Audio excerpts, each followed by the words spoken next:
आज जो टॉपिक हम डिस्कस करने वाले हैं वो हमारे पास है लैम्डा वायरस, लैम्डा रिप्रेसर और सर्किट। तो इसके मैंने नोट्स को हैंड रिटन फॉर्म में लिख रखा है, तो साथ के साथ मैं वीडियो में एक्सप्लेन करूंगी, उसके साथ साथ आपको साइड में ये विजिबल रहेगी। तो कई बार ये क्वेश्चन एग्जाम्स में आ ही जाता है कि जो अगर लैम्डा वायरस लाइसोजेनिक साइकिल में प्रेजेंट है तो उसके साथ साथ वो वहां से निकल के लाइटिक साइकिल में कैसे चला जाता है। तो इस चीज़ को हम डिस्कस करने वाले हैं। और इसका मतलब बहुत ही एक, अगर हम लेमन लैंग्वेज में कहें तो वायरस के पास एक बहुत ही चालाक मैकेनिज्म होता है। तो चालाक तरीके से, चलाकी से वो अपने जो लाइसोजेनिक साइकिल को छोड़ के लाइटिक साइकिल में चला जाता है। तो वीडियो स्टार्ट करने से पहले मैं बताना चाहती हूँ, मेरा नाम प्राची है और मैं आप सबका अपने चैनल रिवीजन तरीका में स्वागत करती हूँ। इसके साथ साथ एक और बात कि जो भी ये नोट्स हैं इसको मैंने साइड में इसीलिए रखा है, मैंने डिस्क्रिप्शन में इसका लिंक नहीं दिया है या कुछ भी पीडीएफ फॉर्म में नहीं अपलोड करूंगी, क्योंकि ये मतलब एक कह सकते हो ना, बहुत ही एक रफली आउटलाइन सा है जो शायद कुछ लोगों को ना समझ आए, बट अगर आप वीडियो के साथ साथ अगर मैच करोगे तो समझ आ जाएगा। तो स्टार्ट करते हैं। तो सबसे पहले ये लैम्डा वायरस होता क्या है, ये क्या है। तो यहाँ पे मैंने लिखा है डबल स्टैंडर्ड, जो कि हमारा ये एक डबल स्टैंडर्ड डीएनए होता है और ये जो इकोलाई को इन्फेक्ट करने वाला एक बैक्टीरियोफाज है। बेसिकली जो लैम्डा वायरस है वो एक बैक्टीरियोफाज है जो कि हमारे इकोलाई को इन्फेक्ट करता है, और ये क्या है, एक डबल स्टैंडर्ड डीएनए है। उसके बाद क्या होता है, मैंने जो पॉइंट लिखे उसको मैं रीड कर करके आपको बताऊंगी कि मैंने क्या लिख रखा है। ये हमारे पास दो टाइप का साइकिल शो करता है इन्फेक्शन करने के बाद, जो कि हमारा कौन कौन सा साइकिल है, लाइसोजेनिक साइकिल और लाइटिक साइकिल। उसके बाद मैंने यहाँ पे लिखा है जो इन्फेक्शन करने के बाद क्या होता है, जो हमारा जो डीएनए होता है वो सर्कुलर डीएनए में कन्वर्ट हो जाता है। उसके बाद ये अपना जो भी इसका मोड है ऑन कर लेगा, या तो लाइसोजेनिक मोड ऑन करेगा या तो हमारा लाइटिक मोड ऑन करेगा। उसके बाद लाइटिक मोड में क्या होता है, सबसे पहले हम यहाँ पे बात करने वाले हैं कि अगर तो हमारे जो वायरस है उसने अपनी लाइटिक साइकिल चलाना स्टार्ट किया है तो क्या होगा। तो अगर वो लाइटिक साइकिल चलाना स्टार्ट करता है तो जो भी हमारा जो न्यू डीएनए है वो डायरेक्टली सिंथेसाइज हो जाएगा। तो डीएनए की कॉपी जो है बहुत रेडी होएगी और बहुत ही जल्दी सिंथेसाइज होगी, और वो किसके साथ पेयर करेगी, जो न्यू हमारा वायरस का प्रोटीन है उसके साथ पेयर करेगी और एक नया वायरस का पार्टिकल बना देगी। उसके बाद वो क्या करेगी, सेल वॉल के पास आएगी, सेल वॉल को तोड़ देगी और सेल से बाहर आ जाएगी। तो इसमें क्या होता है, इसमें बैक्टीरिया की लाइसिस हो जाती है, तभी इसका नाम हम कहते हैं कि इसका नाम हमारे पास लाइटिक साइकिल है। अब अनदर वे क्या होता है हमारा इस लैम्डा वायरस के पास, अनदर वे इसके पास ये होता है कि ये अपना जीनोम, जो बैक्टीरिया का जीनोम है उसके साथ जाके इंटीग्रेट कर ले और जाके प्रोफाज बनाना स्टार्ट कर दे। मे बी मैं थोड़ा स्पीड बोल रही हूँ, तो अगर आपको कोई प्रॉब्लम आ रही है तो आप यहाँ पर सेटिंग में जाके थोड़ी स्पीड को कम भी कर सकते हैं ताकि आपको और क्लियरिटी हो। तो सबसे पहले मैं रिवाइज करती हूँ थोड़ा ऊपर से जाके कि सबसे पहले मैंने क्या बताया। सबसे पहले मैंने बताया कि हमारे पास एक लैम्डा वायरस होता है। लैम्डा वायरस एक डबल स्टैंडर्ड डीएनए वायरस है जो कि एक बैक्टीरियोफाज है जो कि इकोलाई को इन्फेक्ट करता है, और ये जब वो होस्ट को या इकोलाई को इन्फेक्ट कर देता है उसके बाद दो टाइप के साइकिल शो करता है, या तो लाइटिक साइकिल या तो लाइसोजेनिक साइकिल। अब ये लाइसोजेनिक साइकिल कब शो करेगा, लाइटिक साइकिल कब शो करेगा, इस चीज़ पे हम डिस्कस कर रहे हैं। तो सबसे पहले हम बात कर रहे हैं कि जब अपना ये लाइटिक मोड ऑन करेगा तो डायरेक्टली जो हमारे पास है डीएनए की कॉपी, न्यू डीएनए की कॉपी बनना स्टार्ट हो जाएंगे और वो नए वायरस के पार्टिकल के साथ जाके इंटीग्रेट करेंगे और हमारा प्रोफाज बना देंगे। वो क्या करेगी, सेल वॉल को ब्रेक करके बाहर आ जाएगी। जो सेल वॉल ब्रेक हो जाती है, इसलिए इस प्रोसेस को हम लाइटिक मोड भी कहते हैं। उसका हम अनदर वे की बात कर रहे हैं जो कि हमारा लाइसोजेनिक है। लाइसोजेनिक में क्या होता है, बेसिकली जो हमारा जीनोम होता है, मतलब बैक्टीरिया का जीनोम और ये जो वायरस का जीनोम है वो इंटीग्रेट हो जाता है, इंटीग्रेट होके प्रोफाज बनाता है। इसके बाद में आता है वायरस का डीएनए जब वो अटैक करता है बैक्टीरिया के जीनोम पे तो वो प्रोफाज बन जाता है। मैंने उसकी एक डेफिनेशन लिख रखी थी। उसके बाद जब बैक्टीरिया में वो वायरल डीएनए होता है वो डिवाइड करना शो होता है, तो जब डिवाइड करना शुरू करता है तो वो जो अपना डीएनए को अपने जब हमारा एक डिवीजन होना स्टार्ट होता है, डिवीजन होता है तो उसमें क्या होता है, जो हमारा क्रोमोजोम है, क्रोमोजोम में जब हमारा बैक्टीरिया वो अपने डॉटर सेल्स को डिवाइड करता है तो ये जो वायरल डीएनए है ये भी उसमें एंटर हो जाता है। और उसके बाद क्या डीएनए कहाँ चला गया, डीएनए उस डॉटर सेल में भी चला गया। मतलब जो वायरस का डीएनए वो कहाँ तक पहुँच गया, वो डॉटर सेल के डीएनए तक पहुंच चुका है। This is how the virus maintain itself. मतलब इसी तरह से वायरस क्या करता है, अपने आप को मेंटेन करता है। In some case bacteria large amount of cell damage. अब क्या होता है, बैक्टीरिया में कई बार क्या होता है, सेल डैमेज होना स्टार्ट हो जाते हैं। तो सेल डैमेज होना स्टार्ट हो जाते हैं तो क्या करता है, ये जो वायरस का डीएनए, यहीं पे मैं जो क्लेवर वाली बात कर रही थी वो यहाँ पॉइंट आता है। जैसे ही बैक्टीरिया में डैमेज होना स्टार्ट करता है तो ये बैक्टीरिया का वायरस जो है वो क्या, सॉरी बैक्टीरिया का वायरस कहती हूँ, जो हमारा लैम्डा वायरस है वो क्या करता है, ये लाइसोजेनिक छोड़ के लाइटिक फेज में चला जाता है।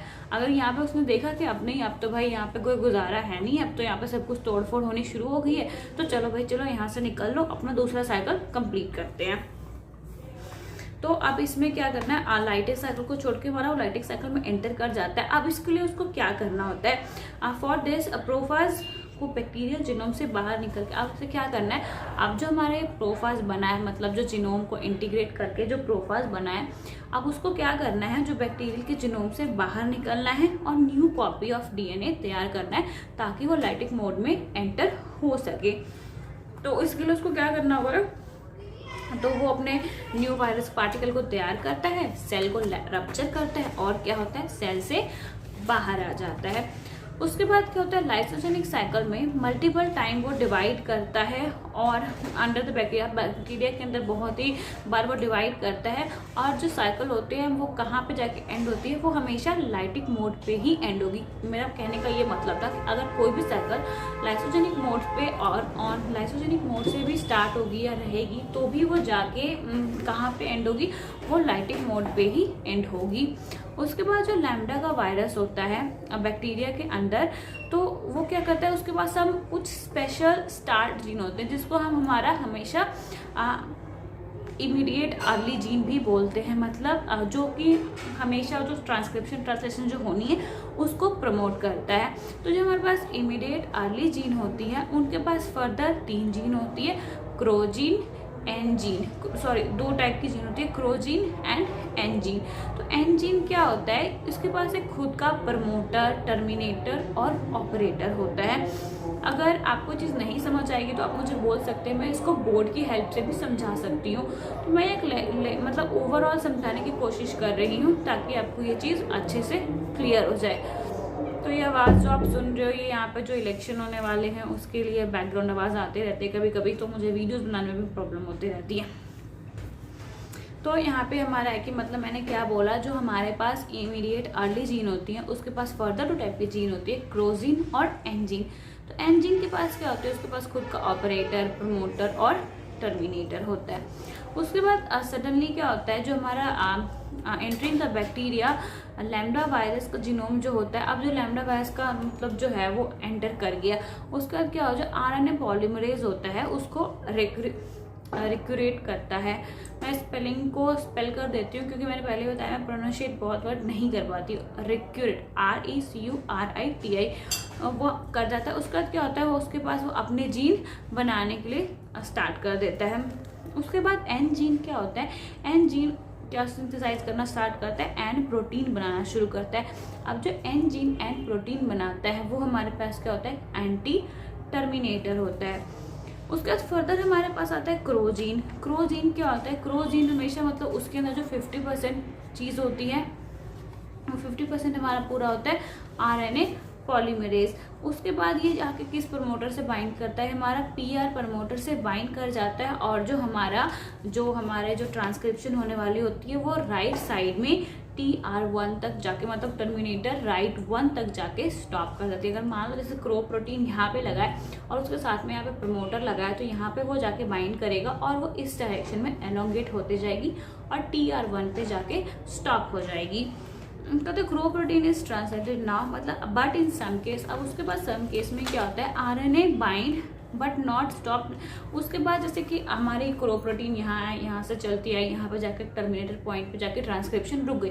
बट सम केसेस में क्या होता है, जो हमारा आरएनए है वो बाइंड कर जाता है और वो जो ट्रांसक्रिप्शन है वहाँ पे स्टॉप ना होके वो TR2 तक मतलब और ज़्यादा एलोंगेट हो जाती है। उसका RNA formed is longer with को messenger with the 3 new protein. अब तो जो यहाँ पे सिंथेसाइज हो रही थी वो 3 प्रोटीन थी, अब उसके साथ एडिशनली और ऐड हो गई है। एडिशनल और होने के बाद अब वो कौन कौन सी प्रोटीन सिंथेसाइज कर रही है, C2O एंड P। अब यहाँ पे हमारे पास 3 न्यू प्रोटीन और आ गए। सबसे पहले ही मैंने बताया था N हमारे पास क्या है, एंटी टर्मिनेटर है, और वो वर्क करता है हमारा जो टर्मिनेटर होता है लेफ्ट से टर्मिनेटर ऑफ 2 तक। अब वो एंटी टर्मिनेटर है, दोनों एंटी टर्मिनेटर जो है वो हमारे टर्मिनेटर जो लेफ्ट साइड में और राइट साइड में है उन दोनों पे ही वर्क करता है, और जो ट्रांसक्रिप्शन हो रही होती है वहाँ पे उसको ब्लॉक कर देता है। अब क्या हुआ, यहाँ पे जो एंटी टर्मिनेटर लग गया तो अब वहाँ पे क्या होगी, सारी ट्रांसक्रिप्शन ब्लॉक हो गई, मतलब जितने भी प्रोटीन सिंथेसाइज हो रहे थे वो सारे बंद हो गए। तो यहाँ पे क्या होता है, RNA पॉलीमरेज क्या करता है, उसको पता चल जाता है is now come to appear. अब हमारा जो लेफ्ट साइड का प्रमोटर है वहाँ पे हमारा आ जाता है कौन, RNA पॉलीमरेज, और वहाँ पे क्या करता है, देन नॉट स्टॉप TL1। अब इस साइड में एलोंगेट हो रही थी, अब हमारी लेफ्ट साइड में वो जो अब लेफ्ट साइड में जब वो सिंथेसाइज होने लगा, लॉन्ग चेन हमारी बनने लगी, तो अब लेफ्ट साइड से भी कुछ प्रोटीन बनना स्टार्ट हो जाएंगे। तो वो कौन कौन से प्रोटीन होंगे, C3 होगी, XIS होगा, हमारा इंट होगा। अब यहाँ क्या करेगा, ये सब क्या करेगा, अब ये क्या है, ये इनके पास N प्रोटीन होते हैं, ये N प्रोटीन इस टाइम तक बहुत ही ज़्यादा सेल में बन चुके होंगे। तो अब N प्रोटीन क्या करेगा, इन सब को सिंथेसाइज करेगा। सिंथेसाइज करने के साथ साथ अब हमारा जो INT प्रोटीन बना है, INT प्रोटीन का फंक्शन ये है कि वो वायरस के जीनोम के बैक्टीरिया में जा रहा होगा, और जो हमारा दोनों काम कर सकता है, मतलब जो हमारा ये इंट प्रोटीन बनता है वो हमारे बैक्टीरिया के जीनोम में जा भी सकता है और वापस आ भी सकता है, तो ये दोनों तरह डायरेक्शन में काम कर सकता है। XIS का क्या है, उसका ऑक्सीजन का रोल है और DNA रेप्लिकेशन में है। अब इस टाइम तक क्या होगा, और ज़्यादा क्रो प्रोटीन इंक्रीज हो जाएंगे सेल में। पहले ही हमें पता है N क्या है, एक एंटी टर्मिनेटर है जो कि हमारा PR2 पे एक्ट करता है और हमारा 3rd RNA स्ट्रैंड को फॉर्म करता है, मतलब और ही ज़्यादा लंबा बनाता है। अब यहाँ पे क्रो, C2O P एंड इसके साथ साथ जब इस डायरेक्शन में और एलोंगेशन हुई तो एक और प्रोटीन आ गया जो कि हमारा है Q प्रोटीन। अब यहाँ पे होता है Cro is more this time then it started to bind with the operator OR2OL। अब यहाँ पे क्रो प्रोटीन भी बहुत ज़्यादा बनते चले जा रहे हैं। अब इसके बाद क्या होती है, ट्रांसक्रिप्शन स्टॉप हो जाती है धीरे धीरे। ऑपरेटर जब क्रो प्रोटीन इस टाइम क्रो प्रोटीन बहुत ज़्यादा बढ़ जाते हैं, और जब ये स्टार्ट करते हैं फिर जब जाके ये ऑपरेटर पे बाइंड कर जाते हैं तब जाके ट्रांसक्रिप्शन रुक जाती है। इसके एज अ रिजल्ट क्या होता है, सेल के अंदर जो Q प्रोटीन है वो बहुत ही ज़्यादा एक्सेस में बच जाते हैं, और जो हमारे क्रो प्रोटीन से उससे पहले जितनी प्रोटीन सिंथेसाइज हो रही थी मतलब वो चीज़ ब्लॉक हो गई और वहाँ पे ट्रांसक्रिप्शन रुक जाती है। अब Q क्या है, वो Q भी एक एंटी टर्मिनेटर है। एंटी टर्मिनेटर का मतलब है कि वो किस चीज़ को ट्रांसक्रिप्शन करेगी, ये आप अंदाज़ा लगा सकते हैं। Q helps in gene which further express middle gene, late gene। अब क्या करता है, middle gene and late gene are related to DNA replication and also for the synthesis of new virus particle। अब हमारा जो late gene और early gene है उसकी सिंथेसिस कौन करता है, Q जीन उसको Q प्रोटीन उसको हेल्प करती है करने में। अब ये क्या करता है, ये नए वायरस के पार्टिकल्स को बनाने में भी मदद करता है। अब वायरस पार्टिकल रेडी हो जाते हैं, such as also formed with the help in damaging the bacterial cell wall। अब इसको एक तो वायरस के पार्टिकल को बनाने के लिए हेल्प कर देती है Q प्रोटीन, उसके बाद जो सेल है उसको तोड़ने में भी उसको हेल्प कर देती है। फिर क्या काम है उस वायरस का, वो अपने पार्टिकल्स बनाता है, सेल को तोड़ता है और बाहर आ जाता है। अब बाहर आ ही गया तो उसने क्या फॉलो करना है, ये चीज़ तो पता ही होगी, वो अपना उसे लाइसोजेनिक साइकिल छोड़ के लाइटिक में जाने की कोशिश करना है। जब भी बैक्टीरिया का DNA मतलब बैक्टीरिया का DNA अंदर आ जाता है तो वो लाइटिक साइकिल फॉलो करेगा, ये चीज़ फिक्स होती है। जो चीज़ मैंने आपको पहले बोली मैंने वहीं पे लिखा हुआ। अब DNA की रेप्लिकेशन होगी। DNA की रेप्लिकेशन कैसे होती है, उसके अंदर जो हमारे पास रोलिंग सर्कल मॉडल होती है उसके थ्रू होती है। तो जो लैम्डा का जीनोम होता है वो एक लाइन बाय लाइन तैयार होता है, मतलब लैम्डा का जीनोम इतना सा नहीं होता, वो लाइन बाय लाइन एक लीनियर फॉर्मेशन करता है, जिसमें जैसे अगर छोटा छोटा फ्रैगमेंट्स हैं छोटे छोटे फ्रेगमेंट को, जो फ्रेगमेंट्स ज्वाइंट जहाँ पे होते हैं उसको हम कॉसाइट्स बोलते हैं। कॉसाइट्स बोलते हैं मतलब इसमें क्या होता है, उसके पास एक एक्साइज एंजाइम होता है कि वो पहचानते हैं कि हमें अपने वायरस को किस पार्ट से सेपरेट करना है, और सेपरेट करके वो एक को सर्कुलर मॉडल में बना देते हैं। तो इसलिए इस प्रोसेस को हम हमेशा रोलिंग सर्कल मॉडल भी बोलते हैं। उसका जितने भी हमारे पास ये सर्कल मॉडल होते हैं वो इंडिपेंडेंट होते हैं। जो लैम्डा का जीनोम होता है क्या होता है, वो रेडी हो जाता है, और जब भी प्रोटीन वगैरह बनते हैं तो ये न्यू पार्टिकल्स के रूप में रेडी हो जाते हैं। अब केस सेकेंड, अब मतलब एक स्ट्रैंड तो हमारे पास बन गया, या आप दूसरे टाइप से भी कर सकते हैं। जो यहाँ पे न्यू जीन होता है हमारे पास C1 जीन, अब वो C1 जीन क्या करता है, मतलब वो ऑल द टाइम मतलब सेम टाइप के जीन होते हैं। यहाँ पे PRE और PI होता है, यहाँ पे C2 और C3 जीन होता है, इस बहुत ज़्यादा अमाउंट में होता है। अब C2 और C3 क्या करता है, एक दूसरे को बाइंड करके दोनों स्टेबल हो जाते हैं। जो C2 है वो बहुत ही ज़्यादा अनस्टेबल होता है, बट C3 की हेल्प से क्या होता है, वो स्टेबल हो जाता है।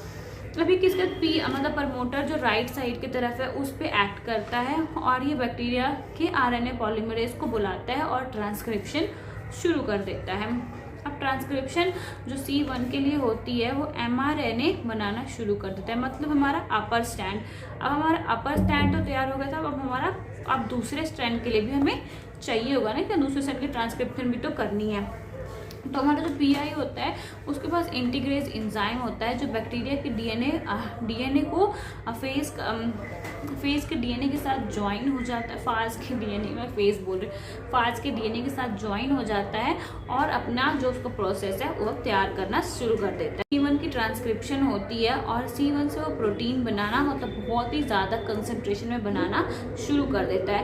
अब C1 प्रोटीन जो होती है उसको हम लैम्डा रिप्रेशर भी बोलते हैं, और C1 प्रोटीन जो होती है PRM प्रमोटर से बाइंड कर जाती है। तो अब जो C1 प्रोटीन है वो क्या करती है, OR मतलब ऑपरेटर जो लेफ्ट है और ऑपरेटर राइट के नियर जाके PRM होती है उसको जाके बाइंड कर देती है और ट्रांसक्रिप्शन को क्लोज कर देती है। उसके बाद क्या होता है, जब PR पे बाइंड कर जाती है तो आप उसके बाद ट्रांसक्रिप्शन को बढ़ाती है। उसका जब अगर वो OR के O पे ऑपरेटर के लेफ्ट या ऑपरेटर के राइट बाइंड करेगी तो वो चीज़ रुक जाती है, बट अगर वो PRM पे जाके बाइंड करेगी तो ट्रांसक्रिप्शन बढ़ती चली जाती है। With the one operator act as a promoter और एज अ रिसेप्शन। तो हमारा जो CI है वो बोथ काम करता है, वो एक ऑपरेटर की तरह भी काम करता है, एक रिसेप्टर की तरह भी काम करता है। वो क्या करता है, दूसरे की एक्टिविटी को ब्लॉक करता है, बट उसकी जो खुद की एक्टिविटी है उसको एक्टिवेट करता है और दूसरे के लिए वो रिप्रेसर की तरह एक्ट करता है। तो वही मैंने लिखा, जो C1 है वो अपने लिए एक्टिवेटर है और बाकियों के लिए रिप्रेशर है। तो C1 के पास एंजाइम होता है। C1 जो लैम्डा वायरस को लाइटिक साइकिल में एंटर कर देता है, जो C1 ही है वो क्या करता है, लैम्डा को लाइटिक साइकिल में एंटर करा देता है। जो एंजाइम है लैम्डा के जीनोम को बैक्टीरियल के जीनोम से जोड़ के प्रोफाज बना देता है। उसके साथ साथ बैक्टीरिया के साथ साथ वायरस के लाइसोजेनिक साइकिल में एंटर कर जाएगा। उसके साथ साथ होता है हमारे पास OR होता है। अगर OR को हम ब्रॉड करके बड़ा करके देखें, जो हमारा ऑपरेटर रीजन है तो वो OR3 होता है, OR2 होता है और OR1 होता है। तो बेसिकली जो OR1 है वो हमारा कॉस साइट है जिससे हमारा C1 बाइंड करता है। तो C1 बाइंड करता है तो क्या होता है, मैंने सारी स्टोरी आपको बताई थी। लाइसोजेनिक से जाके उसको लाइटिक साइकिल में एंटर करा देता है। उसके पास कुछ एंजाइम्स हैं, एंजाइम्स हैं, वो सब क्या करते हैं, एंजाइम जो जीनोम को जोड़ देते हैं और लाइटिक साइकिल में एंटर कराने में हेल्प करा देते हैं। उसके बाद क्या होता है, when the C1 protein binds to R1 that it can not recognise the PR cro gene. अब जो C1 बाइंड करता है R1 से तो वो जो क्रोजीन है उसको रिकॉग्नाइज नहीं कर पाता है। तो उसकी अफिनिटी क्या होती है, सबसे पहले वो जाके OR1 को बाइंड करेगा, अगर उसमें नहीं है तो फिर कुछ क्रोजीन्स और आएंगे, OR2 को बाइंड करेंगे, फिर कुछ क्रोजीन्स और आएंगे, फिर वो OR3 को बाइंड कर देंगे। तो लाइसोजेनिक साइकिल में क्या होता है, लैम्डा के जीनोम में एक साइट है जिसका नाम है ATPase साइट, मतलब अटैचमेंट फाज। अब यहाँ पे अटैचमेंट फाज साइट होती है और बैक्टीरिया में PTTP होता है, मतलब वो बैक्टीरिया की अटैचमेंट साइट होती है जो अवेलेबल होती है। उसके बाद जो हमारा इंट एंजाइम है वो क्या करता है, इंट एंड लाइगेज एंजाइम जो लैम्डा का जीनोम है उसको लेके आता है बैक्टीरिया के जीनोम के पास, और उसके होमोलोगस रिकॉम्बिनेशन के थ्रू उसको मतलब उसमें जाके उसको ज्वाइन करवा देता है। तो इस तरह से क्या होता है, जो लैम्डा का प्रोफाज है वो बनना शुरू हो जाता है बैक्टीरिया के अंदर, और जो इंट एंजाइम है वो निकल भी, मतलब इंट एंजाइम ने अंदर अपना जाके सारा काम कर दिया और वो बाहर निकल जाता है। मतलब कि केमिकल रिएक्शन अगर हम केमिस्ट्री के टर्म में इसको समझे, जो कैटालाइजर मतलब जो कैटलिस्ट होते हैं मतलब वो आते हैं अपना काम में रिएक्शन को इंड्यूस कर देते हैं, वो फिर से वापस बाहर निकल जाते हैं। तो वहाँ पे इंट एंजाइम भी यहाँ पे कुछ इस तरह का ही रोल कर रहा है। उसका ग्रो जीन है क्या, वो जीन शट डाउन कर देता है, मतलब और जो C1 है वो क्या कर सकता है, शट डाउन भी कर सकता है, ऑन भी कर सकता है। तो इसके अलावा भी माइंड में एक क्वेश्चन हमेशा आता है कि अगर तो बैक्टीरिया लाइसोजेनिक साइकिल में है तो उसके साथ साथ वो लाइटिक साइकिल में कैसे चला जाता है। तो यही सारी जो मैंने अभी कहानी सुनाई, इसी कहानी में इस चीज़ का आंसर है कि मतलब वो क्या करता है, वो अपना रोलिंग मॉडल निकालता है, उस तरह से सेल को रैप्चर करता है अपना प्रोटीन का, मतलब पूरा न्यू DNA कॉपी बनाता है, अपने पार्टिकल्स बनाता है, सेल को रैप्चर करके बाहर निकल जाता है। उसके पास कुछ एंजाइम्स होते हैं जो कि उसको हेल्प करते हैं अपने लाइटिक साइकिल में जाने के लिए। उसके अंदर लिखा है C1 में फॉर्म द सर्किट को अपने लेवल को मेंटेन करके रखता है। अब उसके बाद जो C1 जो है वो अपने जो अपना उसका मेंटेन है, उसका सर्किट का लेवल है उसको क्या करता है, मेंटेन करके रखता है, ताकि जो वायरस की एक्टिविटी, तो क्या कि वायरस की एक्टिविटी नहीं होगी। तो लैम्डा का जीनोम जानता है कि जब DNA डैमेज को बचाना, अब जो क्या होता है लैम्डा जो ये वायरस है उसको ये भी पता है कि DNA के डैमेज को हम कैसे बचा सकते हैं। तो वो क्या करता है, एक रैक ए और जो हमारा रैक ए के साथ उस DNA को वो अटैच करवा देता है, ताकि जो उसकी एक्टिविटी है, उसकी एक्टिविटी मतलब जो उसकी एक्टिविटी है वो खराब ना, और जो DNA में भी डैमेज ना हो। तो क्या होता है, C1 को डाइजेस्ट, जो C1 है उसको डाइजेस्ट करना शुरू कर देता है। उसके बाद C1 रिमूव हो जाता है, ट्रांसक्रिप्शन स्टार्ट हो जाती है, जिसमें मतलब कि कहने का एग्जांपल जैसे कि बैक्टीरिया में कुछ डैमेज होना स्टार्ट हो गया, C1 अगर वहाँ पे आ जाता है तो इसके पास जो हमारे पास जो बैक्टीरिया है उसके पास एक ऐसा एंजाइम है रैक ए, वो क्या करता है जो भी उसकी C1 को रिमूव करवा देता है, मतलब डाइजेस्ट करवा देता है। उसके बाद ट्रांसक्रिप्शन फिर से स्टार्ट होनी शुरू हो जाती है और वायरस अपना साइकिल कंप्लीट कर लेता है। तो यहाँ पे operators and blanks PL1 activate लाइस जो इसकी साइकिल है वो फॉलो होती है। तो आज की वीडियो में बस इतना ही। तो एज अ समरी मैं आपको बताना चाहती हूँ, जो हमारे पास Cro and C1 repressor gene था, तो क्रो हमेशा लाइटिक साइकिल करेगा, C1 हमारा हमेशा लाइसोजेनिक साइकिल करेगा। ये रिसेप्टर लैम्डा रिप्रेशर की तरह भी एक्ट करता है, जो कि हमारे जीन रेगुलेशन में भी हेल्प करती है। NNQ क्या है हमारे पास, एंटी टर्मिनेटेड है। C2 C3 क्या है, स्टेबल करने में हेल्प करता है। XIS DNA की कटिंग में हेल्प करता है, जो कि हमारे लाइटिक में एंटर करने वाला है। इंट हमारा लाइसोजेनिक, जो कि लैम्डा बैक्टीरिया को DNA में वापस निकालता है। ONPA क्या है, DNA के रेप्लिकेशन में ओरिजिन वायरस के ओरिजिन लाइटिक साइकिल में रोल निभाता है। तो आज की वीडियो में हमने देख लिया लैम्डा वायरस, लैम्डा रिसेप्टर और सर्किट क्या होता है। तो आज की वीडियो के लिए बस इतना ही। तो मिलते हैं नेक्स्ट वीडियो में, पर उसके पहले भी मैं आपको एक बात बताना चाहती हूँ कि मैं अपने नेटिव प्लेस पे वापस आ चुकी हूँ। तो यहाँ से मैं आपको नेट कनेक्शन की कोई प्रॉब्लम नहीं होगी, तो मैं आपको रोज़ नई वीडियोस दे सकती हूँ। उसके साथ साथ में लाइव फुल कनेक्शन के साथ में आने की कोशिश करूँगी। तो मिलते हैं नेक्स्ट वीडियो में, तब तक के थैंक यू, टाटा, बाय।